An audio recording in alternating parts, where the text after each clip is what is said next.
Assalamualaikum warahmatullahi wabarakatuh. Apa kabar anak-anak semuanya? Semoga kita selalu dalam lindungan Allah Subhanahu wa Ta'ala. Amin ya Rabbal Alamin.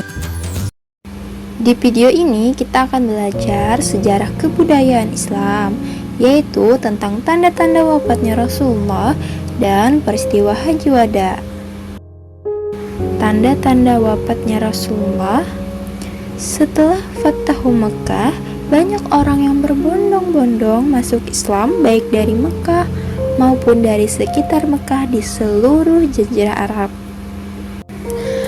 Masa 2 tahun ini, dari tahun 8 Hijriah hingga 10 Hijriah, digunakan Rasulullah untuk menyebarkan Islam dengan mengirim delegasi berbagai kabilah di seluruh jazirah Arab.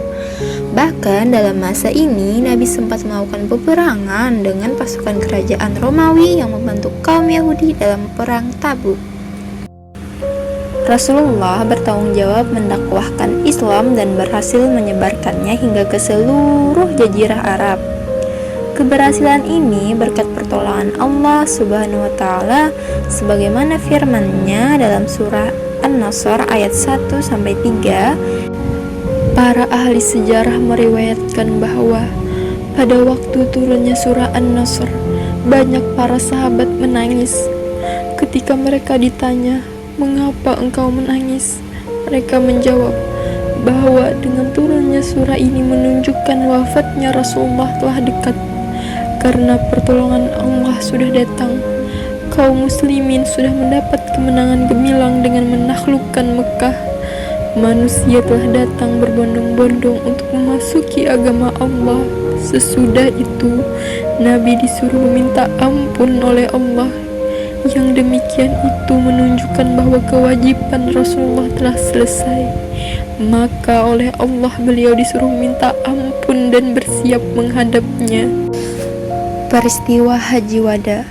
Haji ini disebut Haji Wada atau Haji Perpisahan karena setelah itu Rasulullah wafat. Kala itu Rasulullah memberikan khutbah yang isinya penuh dengan prinsip kehidupan manusia yang berlaku sepanjang masa. Pada tahun 10 Hijriah, Rasulullah SAW menunaikan haji yang dikenal dengan Haji Wada. Haji yang terakhir dilakukan Nabi ini diikuti oleh 100.000 kaum muslim. Di depan mereka Rasulullah menyampaikan khutbah yang sangat menyentuh hati kaum muslimin. Pidato yang berisi tentang pesan-pesan hak asasi manusia yang relevan sepanjang masa. Dalam khutbah Haji Wada menjelang Nabi wafat, beliau telah meletakkan dasar-dasar yang kuat bagi kehidupan berbangsa dan bernegara, yaitu yang pertama, persaudaraan Islam, persamaan derajat dan permusyawaratan. Yang kedua, jaminan kehormatan jiwa, harta dan kehormatan pribadi manusia. Yang ketiga, kewajiban memelihara dan menunaikan amanah. Yang keempat, keharusan membersihkan modal usaha dari riba. Yang kelima, menetapkan hak dan kewajiban yang merupakan timbal balik bagi suami istri. Inilah 5 prinsip yang dipesankan Nabi pada saat akan wafat. 5 prinsip inilah yang menjadi tanggung jawab umat Islam untuk melaksanakannya.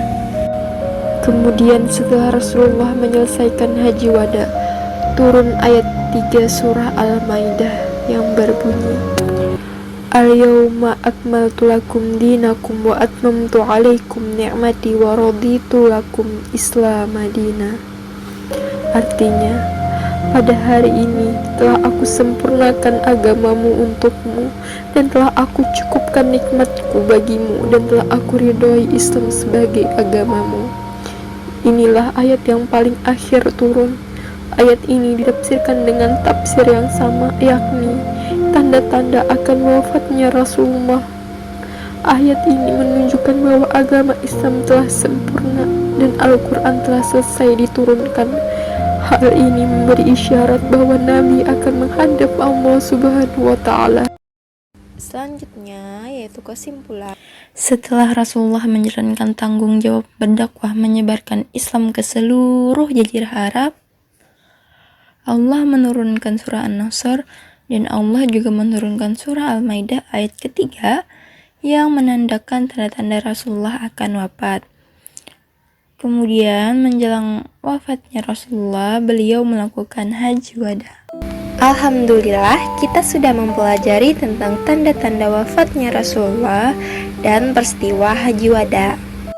Semoga yang kita pelajari bermanfaat bagi kita semua, dan semoga kita senantiasa mencintai Rasulullah SAW. Sekian, terima kasih. Wassalamualaikum warahmatullahi wabarakatuh.